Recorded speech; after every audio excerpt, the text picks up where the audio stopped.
9h08 sur Boursorama et TV Finance. L'heure de dire à nouveau bonjour à Mathieu Driol. Bonjour Claire. Alors je rappelle que vous êtes analyste senior pour Day by Day. On va regarder les market movers comme chaque jour. On commence du côté des valeurs à la hausse. Publicis. Oui, plus de 81% aujourd'hui, un gap haussier sur le... Suite aux annonces du matin où on veut soi-disant tout faire pour augmenter les revenus. En tout cas, c'est accueilli plutôt positivement. Par contre, en termes de configuration graphique, on voit que c'est quand même un peu plus compliqué sur Publicis. On a deux bornes qui sont extrêmement bien marquées, 53,50 grosso modo et 62,80. Ici, vous voyez des tests très nets à chaque fois, des réactions très nettes aussi. La seule chose que l'on peut noter, c'est que la dernière correction depuis la borne haute du range n'a pas permis de rejoindre la borne basse du range. Ça, c'est un premier signe de force, avec un retournement aussi de cette moyenne mobile à 100 périodes, un gap haussier alors qui devrait permettre d'atteindre le haut de l'intervalle entre guillemets, sauf si c'est un gap commun, puisque pour l'instant des gaps, on en a ouvert quand même pas mal sur le titre, que ça soit à la hausse et ou à la baisse, et finalement on les a tous comblés. Alors, est-ce que celui-ci subira le même sort? C'est à voir. En tout cas pour l'instant on peut très bien rejoindre la borne haute du range, pas forcément la franchir, revenir combler le gap et repartir pour un tour de consolidation. Autre valeur à la baisse ce matin, Mersen. À la hausse, Mersen. À la hausse. 1,25% de reprise ce matin. Alors Mersen, surtout, il y a deux éléments qui sont très notables. Premièrement, c'est le très important gap baissier ouvert le 15 mars dernier, et c'est surtout aussi le support majeur à 35,16. Lui aussi, vous voyez, travailler. Il y a eu des mauvais placements privés. Alors c'est une zone, ce niveau, on pourrait 35,70, 35,16. En tout cas, tant qu'on n'a pas cassé ce niveau en clôture, il tient les cours et donc il tient la dynamique haussière. Vous voyez, très forte dynamique haussière.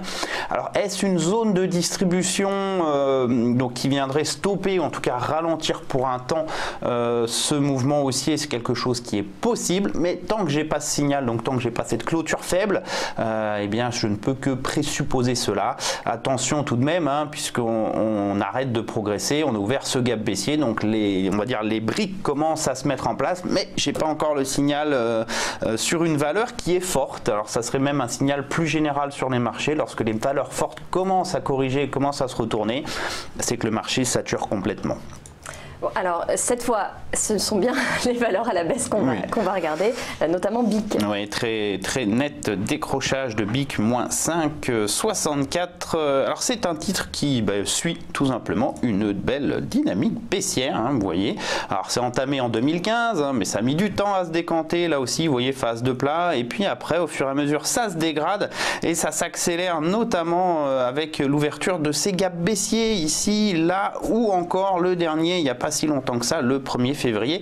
À chaque fois des accélérations. Et ce matin, encore un nouveau gap baissier et encore des supports qui sont enfoncés. Le dernier, c'était 80,39. Vous voyez, un test ici, un deuxième test là, puis à chaque fois des rebonds de plus en plus faibles. Finalement, ce qui se passe quand c'est comme ça, c'est qu'on casse le niveau, on donne donc un signal de poursuite de la baisse. Alors la problématique, c'est que les supports deviennent rares. Vous voyez, il faut aller chercher en 2013, 73,85, 71,91, et puis après aux alentours des 66,82.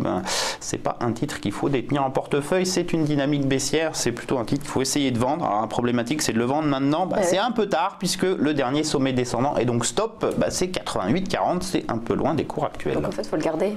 Espérant que ça chute pas plus. Si on en a en portefeuille, non, faut sortir. Faut sortir. Après, c'est une dynamique baissière, il faut essayer de profiter en fait de ces phases, vous voyez, de reprise. Il y en a quand même quelques-unes, des phases de stabilisation pour sortir au mieux. Voilà, idéalement ici, on va dire que ça serait une polarité de 80-39. Si on revient sur ce niveau, il faut essayer d'alléger. En tout cas, c'est un titre dont il faut essayer de se débarrasser de son portefeuille quand on est long, ou sinon, faut être vendeur. Et là, c'est quand même plus rémunérateur à l'heure actuelle. Alors, dernier titre à la baisse, vous allez nous dire s'il faut s'en débarrasser ou pas. Ubisoft. Alors, s'en débarrasser, pas forcément. Alors, c'est un titre qui a une dynamique haussière. C'est un domaine en plus qui se porte bien. C'est une très belle dynamique haussière. Vous voyez, si je remonte dans le passé, passé en 2014, c'est pas si loin, on valait 10, hein, on est monté à 72, donc on a fait x7. Si je me rapproche encore en 2017, quand même pas si loin, il y a juste un an, on valait 30, à 72, on a doublé. Donc on est sur un trend vraiment très fort, on casse pas de niveau hein, de support, hein, tout simplement. Le niveau à surveiller sur Ubisoft, c'est ce niveau à 62. Vous voyez, un test, deux tests, à chaque fois des rebonds, sauf que pour l'instant, on ne réussit pas à refaire des nouveaux plus hauts. On est bloqué hein, par les sommets historiques aux alentours des 72, 72-30. Ça nous définit quoi donc? Un plat. Alors ce plat, deux façons d'en sortir, soit par le haut, soit par le bas. Ça vous me direz, j'enfonce un peu des portes ouvertes. Oui, mais ce qui est important, c'est la façon dont c'est construit. C'est-à-dire si on en sort par le bas, ça deviendra une zone de distribution qui capera la dynamique haussière pour de longues semaines. Donc il faut surveiller l'une des deux bornes, 72 ou 62. Vous voyez, c'est 10 € d'intervalle. Pour l'instant, la problématique, c'est qu'on est pile au milieu de l'intervalle. Donc éloigné du point de vente, éloigné du point d'achat. Très compliqué à traiter. Donc signal uniquement, hein, sous 62 si on est long, on allège. Au-dessus de 72 si on est long, on conserve. Après, si on veut s'alléger en disant c'est une phase de distribution, c'est vers 72. Si on veut shorter, eh bien c'est à la rupture de 62. Merci Mathieu.